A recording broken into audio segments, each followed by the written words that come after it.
So, welcome once again, my dear kids of 10th standard.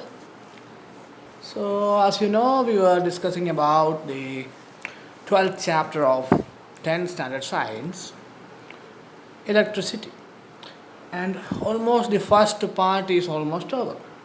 Okay, yesterday we were discussing about Ohm's law and potential difference and resistance and all. So now already we studied three equations from this chapter. Okay, three main equations. The first one was regarding current. What was the equation? I is what? What is the equation of current? Rate of flow of charge. Okay, rate of flow of charge means charge flown in seconds. Okay, with respect to time. And here this is the first equation that we studied in this chapter. Okay, and this is also very important 1 mark question as well as 2 mark question also will come regarding numericals. Okay, and this is also an application to the 3 mark or 4 mark question. Lots of equation we need to derive from this basic equation. The first one is this one: current is equal to I is equal to charge divided by time. The second one was regarding voltage or potential difference. What was it? You know what is the potential difference? At a particular point, work done to move a unit positive charge from infinity. That lots of students last day they mistaken it. From infinity. Infinity means the area with higher potential. Understand? Area which has high charge, that is called as infinity. Okay? There is no other meaning for infinity. That means in the case where there is more charge, that area is now we taking as infinity. So the work done, okay, the work done to take that charge. For example, you know that electricity is nothing but the flow of charge, and that work done to move that charge from higher potential to lower potential is known as electric potential. And you know the SI unit is volt. And this was the equation we studied. So potential difference at a particular point is what? Work done to move that charge. So the equation is potential difference is equal to work done by charge moved, which is V is equal to W by Q. Another important equation for this chapter. Next we studied about what? We studied about Ohm's law. Ohm's law is nothing but when the potential difference of across a circuit is constant and the temperature is also constant, current is also constant. That means voltage is directly proportional to current. Voltage increases, current increases. Voltage decreases, current decreases. And that proportionality constant is R, which is known as the resistance of that circuit. Okay, in this equation there is one more thing. By seeing this equation we can find out V is equal to R into I. But in a circuit, most of the times voltage will be constant, because voltage, what is it? It is given by a battery. Isn't it? Listen carefully this point. This is a twisty 1 mark note. 1 mark note. This is a basic application level question. In a circuit, what all things can be constant? See, if you are using a battery of 12 volt, throughout the day, the entire day it will be 12 volt. There won't be any change in that battery. Any change will be there? No, nothing will be there. And if you are using a resistor of 10 ohm, that also won't change. That also won't change. It also will remain the same. But what will change here? The current can change. Understand? The current can change. For example, if at this point 12 volt battery, 10 ohm resistance, we are getting a particular value for current. Next we take that 12 volt battery, we put a 6 volt battery. Any change will happen to this resistance? No, this resistance will remain constant, but the current will change. Understand? So mostly current is the one which changes. Okay, current does not have a constant value, we cannot say that. It depends upon resistance and voltage of that particular circuit. Why I am telling this? Because it is not given in textbook. Okay, it's not that much deliberately given in textbook. Okay. Okay, simple point is given, but this is a very important point. This current does not has a constant value. It can vary. If resistance we changed, then also current will change. If voltage we change, then also current will change. Okay, so voltage for a particular circuit it will be same. Resistance for a particular circuit it will be same. Only if when the temperature is constant. If we increase the temperature, there will be change in resistance. All those things we are not studying in 10th standard. That are higher studies. So resistance, already we discussed what is resistance. This is also a clean definition for resistance. Okay, you can see the entire page. I hope you can see, isn't it? Can you see it?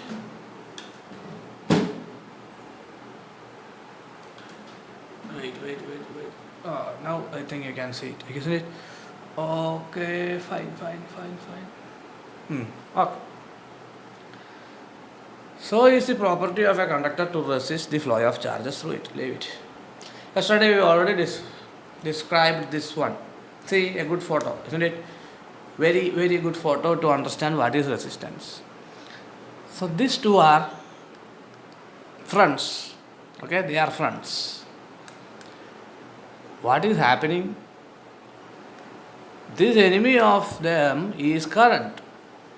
Understood? They both will remain constant, but current will change in a circuit. Okay, anyway, good example for this picture is when resistance increase, it's very difficult to flow the current. And what is voltage is the work done to move this current. Understand? This work done or the voltage is pushing the current through this wire. Imagine this as a wire and the resistance is holding it. And we will study how the resistance hold this current. So equation for resistance, it is same from that equation, V is equal to IR. Okay, it is also derived from that equation. A particular equation is no need. If the definition comes, we can write this. Find as the ratio of potential difference across the conductor to the current. Ratio of potential difference. Ratio means dividing. Ratio of potential difference to current. Potential difference divided by current will give resistance. Otherwise, resistance is the property of a conductor to resist the flow of charges through it. Both definitions we can write. So see what is happening here. What is this? See just what is the cause of this resistance? So you studied in an atom there is not only negative electrons, there is positive protons are also there. Neutrons are also there. Understand? Even if there is free electrons inside, consider this as a metal. Okay, a metal wire. Even if there is a lots of free electrons inside a metal, at the same time there will be a lots of atoms also.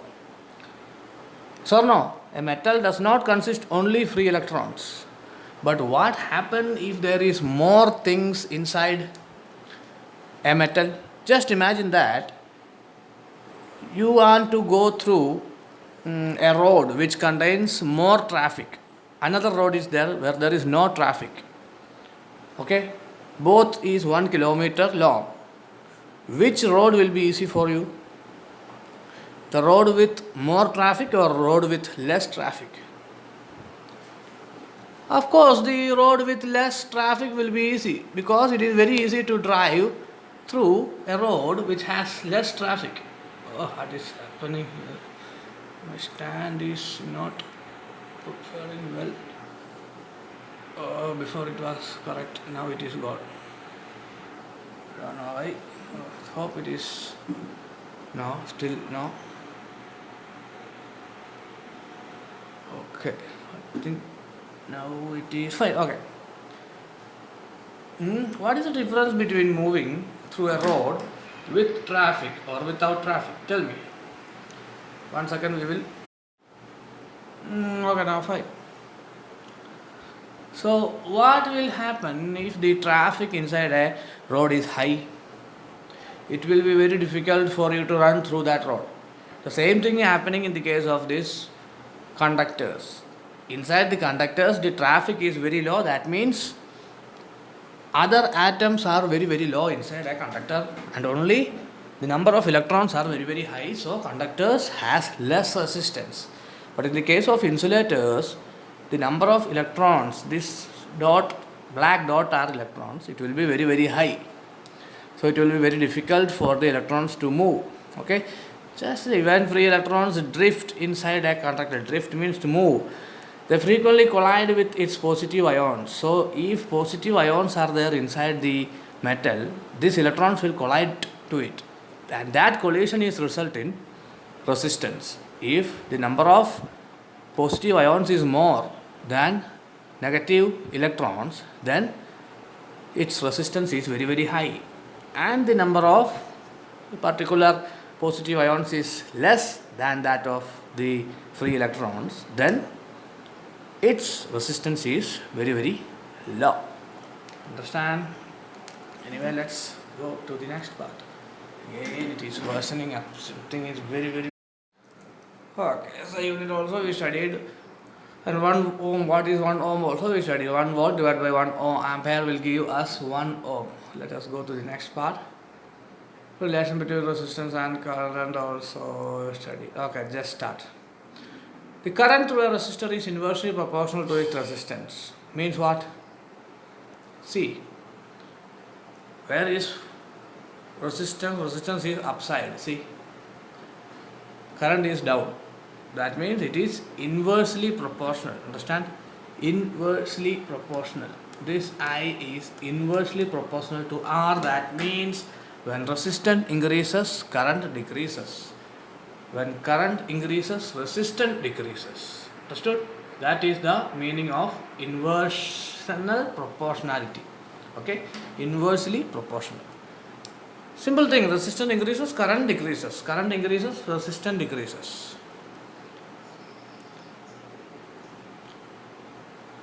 See, another application level question regarding science.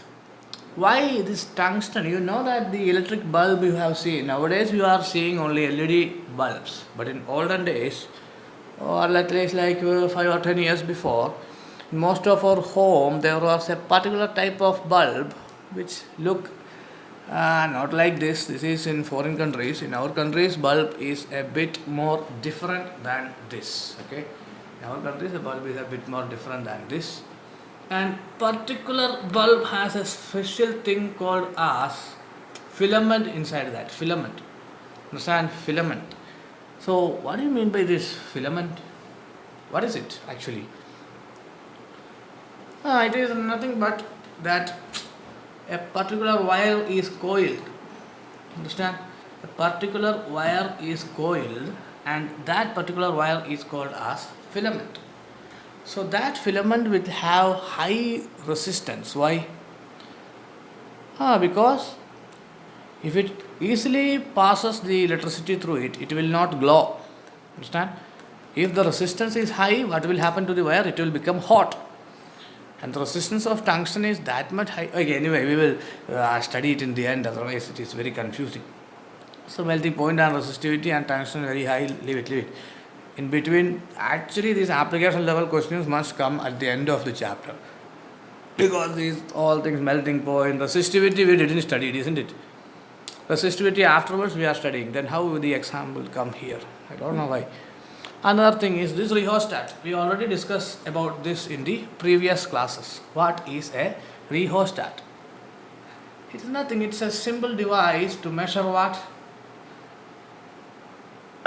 Not to measure, it is a simple device to vary the resistance in a circuit. Okay, if we move rheostat from one place to another, this is the rheostat. One point is connected here, one point is connected here. Okay, here also we can connect, here also we can connect, and here the negative part is given to this side, and this thing we can move, this particular thing, and when we move this here and there, the resistance of that circuit will change. That means we can increase or decrease the resistance of the circuit. If we can increase the resistance of the circuit, at the same time we can what we can do? We can increase the current also. Understood? Understand? If we change the resistance, automatically the current also will change. That is the use of this particular device called rheostat. Device used to change the magnitude of current by changing the length of the resistance wire inserted into the circuit. For example, you see this thing, this pipe, actually it is coil. Wire is winded here. Okay, totally like a long wire is winded like a coil, round, round, round, round, round, round, round, round, round, like that. So that each and every part of this wire has different resistance. When we move this particular point, this thing here and there, what will happen? The resistance of the circuit will change, and with the resistance, the current also will change. Difference between resistance and resistor. And your material, that particular material is called as resistor. Resistance means that the property. That question answer directly I will give. Okay, activity. Thicker wire of the same material. This we need more explanation. So, actually, this particular activity will give us this result. Factors on which resistance of a conductor depends. Okay, factors on which resistance of a conductor depends. So, what are the factors on which the resistance? Okay, let us see.